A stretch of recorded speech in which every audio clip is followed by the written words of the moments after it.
안녕하세요. 은혜샘교회 성도 여러분, 최선정 목사입니다. 오늘은 3월 11일 여호수아 10장과 11장을 함께 살펴보도록 하겠습니다. 그러면 바로 1단계 본문 내용 파악하기를 시작하도록 하겠습니다. 1단계 본문 내용 파악하기를 모두 마쳤습니다. 오늘도 따로 질문은 없어서 바로 4단계 본문 묵상하기로 넘어가도록 하겠습니다. 4단계 본문 묵상하기까지 모두 마쳤습니다. 이제 마지막 5단계 적용하기인데요. 저는 오늘 10장의 이 전쟁 부분을 좀 많이 묵상을 하게 됐는데, 전쟁에서 참 재미있다라고 보기보다는 좀 더 흥미로운 부분들이 많이 있었죠. 여기 보면 10장 11절을 보면, 이들이 이스라엘 앞에서 도망갈 때 큰 우박 덩어리가 떨어졌는데, 이들이 칼에 죽은 자보다 우박에 죽은 자가 더 많았다라고 합니다. 이스라엘 백성들이 죽인 수보다 하나님이 직접 죽이신 수가 더 많았던 거죠. 근데 바로 윗절을 보면 이스라엘이 죽일 수 있었던 것도 여호와께서 그들을 이스라엘 앞에서 패하게 하셨다라고 얘기를 합니다. 그러니까 결국 이스라엘 사람들이 칼로 죽인 것도 여호와 하나님께서 그렇게 허락하시고 이끌어 가셨다는 거죠. 그렇게 이끄실 뿐만 아니라 직접 개입하셔서 많이 하나님이 하시는 걸 보고, 태양이 멈추는 것도 그렇습니다. 태양과 달이 멈추는 것도 이들이 충분히 도망치는 적을 주살할 수 있게끔 하는 거죠. 전쟁사에 대해서, 그리고 전쟁에 대해서 좀 아시는, 고대 전쟁에 대해서 아시는 분들은 아실 텐데요. 실제로 이 군세와 군세가 마주쳐서 나는 희생자보다 한쪽이 퇴각하고 도망갈 때 추격해서 죽이는 그 희생 사상자가 훨씬 많거든요. 그러니까 예를 들어서 전쟁터에서 서로 마주쳤을 때, 뭐 한쪽에 뭐 피해자가 1000명이 나왔다. 그래서 이제 이들이 도망간다라고 할 때는, 이것을 이제 이때는 마주할 때는 앞과 앞을 보고 있잖아요. 근데 이제 한쪽이 도망갈 때는 등을 대고 있지 않습니까? 등을 보이고 있지 않습니까? 무방비죠. 그래서 보통 뭐 못해도 3, 4배, 더 많으면 막 10배 이상의 피해자가 나오거든요. 근데 그렇게 하나님이 완전히 다 쳐서 없앨 때까지 해가 떨어지지 않도록 지키셨던 이 모습들을 또 보기도 하고, 또 42절을 보면 여기도 보면 이제 이렇게 얘기를 하고 있죠. 이스라엘의 하나님 여호와께서 이스라엘 위하여 싸우셨으므로 라고 얘기를 합니다. 이제 그러면서 이 연합군들의 땅을 한 번에 이제 뺏게 되는데요. 이 부분을 보면서 참 하나님이 하시는 전쟁이 맞구나라는 생각을 합니다. 처음부터 끝까지 보면 다 하나님이 개입하셨죠. 하나님이 허락하시고 하나님이 인도하시고 하나님이 직접 개입하십니다. 우박을 떨어뜨리기도 하시고요. 주살할 수 있도록 피해자가 없으면서 상대편은 엄청 죽일 수 있는 그 추격 주살 기회를 길게 주시려고 해를 멈추시기도 합니다. 하나님께서 이스라엘을 이기게 하셨다라고 얘기를 하죠. 하나님의 어떤 주권이 정말 잘 드러납니다. 그렇다고 해서 그럼 이스라엘이 아무것도 안 했냐? 근데 그런 건 또 아닙니다. 보면은 9절도 보면요. 여호수아가 길갈에서 밤새도록 올라가 갑자기 그들에게 이르렀다라고 얘기를 합니다.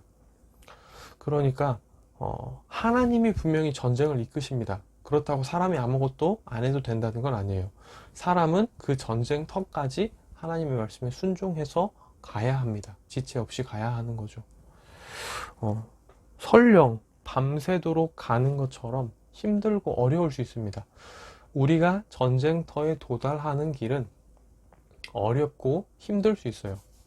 밤새도록 서둘러 잠도 못 자고 행군을 하는 것, 얼마나 힘든 일인지 군대를 갔다 와 보신 분은 아실 겁니다. 이제 뭐 저는 안 했었는데, 저는 공군이었거든요. 그래서 안 했는데, 이제 육군으로 다녀오신 분들의 얘기를 들어보면 천리행군 뭐 이런 걸 하시더라고요. 그래서 진짜 밤에도 잠을 안 자고 막 걷는 그런 행군을 했다고 들었는데, 이제 이들은 더 보면 갑자기 그들에게 이르렀다. 급하게 이제 갔다는 거죠. 그냥 걸어간 게 아니라 이들은 정말 빠르게 다가간 겁니다. 잘 보이지도 않는 암흑 속에서, 그때 당시에는 뭐 가로등도 없잖아요. 그러면은 의지할 수 있는 게 기껏해야 횃불 정도일 텐데, 밤에 은밀하게 이동하려면 횃불도 힘들 거고, 어쩌면 달빛에만 의지해서 이제 가야 됐을 수도 있습니다.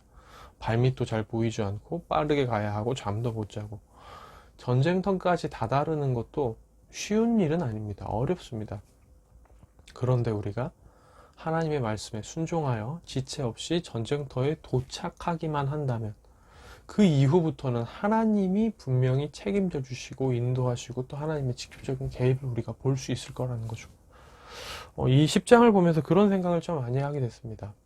그래, 하나님께서 내 인생을 책임져 주시니까, 내 인생의 중요한 전쟁들을 다 이끌어 주시니까, 나는 그렇다면 그 전쟁터에 가기까지 노력만 힘내자, 힘쓰자, 이런 생각을 하게 됩니다.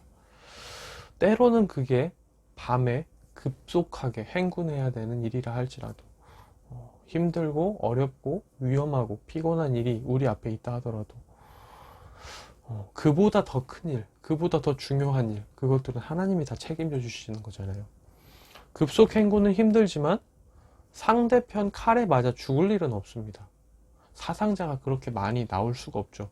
설령 한두 명이 나고 한다 하더라도 그거는 극히 일부일 뿐일 겁니다. 그러니까 정말 중요하고 힘들고 어려운 부분들은 하나님이 다 책임져 주시니까, 우리는 하나님이 도착하라고 하시는 곳에, 도착하라고 하라는 그 시간에 맞춰서 가는 것, 그게 내가 해야 될 바가 아닌가라는 생각을 합니다. 그게 때로는 우리의 일상을 충실하게 살아내는 것이 아닌가, 하나님의 뜻에 따라, 그런 생각을 합니다. 오늘 하루의 시간도 하나님이 우리에게 허락하신 시간이죠. 그냥 아무 생각 없이 흘려보내라고 주시는 시간이 아니죠. 이 시간을 하나님 보시기에 어떻게 선하게 채워나갈지, 어떻게 하나님 말씀에 순종할지, 그렇게 해서 어떻게 나는 전쟁터까지 가는 길을 순종으로 채워나갈지, 이런 생각들을 좀 하게 됩니다.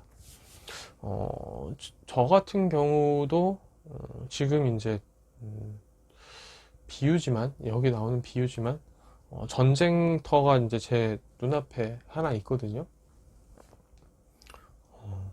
네. 시험이 하나 있는데, 그 시험을 향해서 이제 제가 잘 준비하고 가는 거는 제 몫인 거죠. 그 시험의 모든 것을 주관하시고 인도하시고 저에게 가장 선한 것을 주실 분은 하나님이시니까요. 거기까지 제가 다다라야 되는 거죠. 열심히 가야 되는 거죠. 그래서 이제 그것을 위해서 오늘 하루 더 잘 하루를 준비하고 채워나가는 내가 되어야겠다, 이런 생각들과 묵상들을 하게 됩니다. 네, 그 시험에 대해서는 제가 나중에 나눌 일이 있을 것 같거든요. 네, 너무 늦지 않은 때에 아마 이 시험에 대해서 나누도록 하겠습니다. 네, 근데 이 시험이라는 게 진짜 말 그대로 시험입니다. 이게 어려운 무언가가 아니라요. 그러니까 영어로 하면 딱 테스트거든요. 그래서 이제 그 테스트를 앞두고 있는 게 하나 있는데, 예, 네, 너무 늦지 않은 시일 내에 이것에 대해서 한번 더 나누도록 하겠습니다. 네, 오늘의 큐티는 여기서 마무리가 됐고요. 내일 다시 뵙도록 하겠습니다. 안녕히 계세요.